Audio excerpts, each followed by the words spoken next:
ముస్తని సంజునికి updates చూస్తే సహజ కవి అందశ్రీ జై జయ హే తెలంగాణతో ఉద్యమ స్ఫూర్తి రగిలించారని సీఎం రేవంత్ రెడ్డి అన్నారు.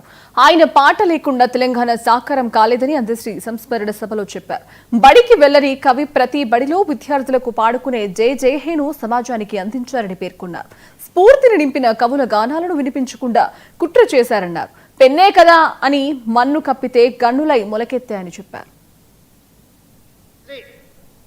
ప్రతి బడిలో ఈనాడు జయ జయ హే తెలంగాణ పాడుకునేంత గొప్ప ప్రభావాన్ని ఈ తెలంగాణ సమాజానికి అందించండు. బాధతో ఉద్వేగంతో నేను ఈ మాట చెప్తున్నా.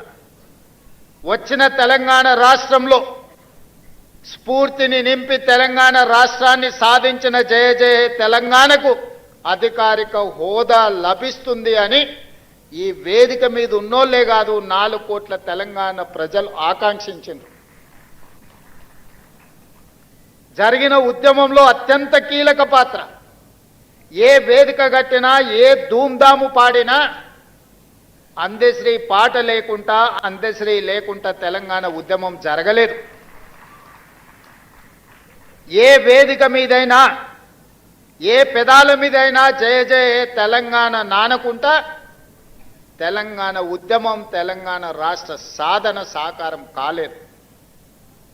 అలాంటి గొప్ప స్ఫూర్తి వచ్చిన తెలంగాణ రాష్ట్రంలో రాష్ట్రీయ గీతంగా తెలంగాణలో వెలుగొందుతుందని 4 కోట్ల ప్రజలు అనుకున్నప్పుడు ఆనాటి పాలకుల నిర్ణయాల వల్ల జయ హే జయ హే తెలంగాణ మూగబోయింది. అది శాశ్వతమని వాళ్ళు భ్రమపడ్డారు.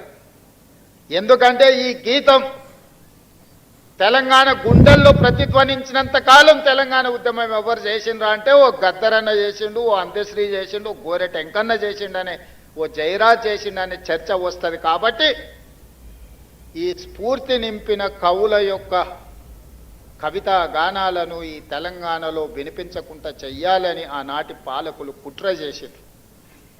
నేను ఎక్కడో చదివిన పెన్నే కదా అని మన్ను కప్పితే గన్నులై మొలకెత్తుతాయని.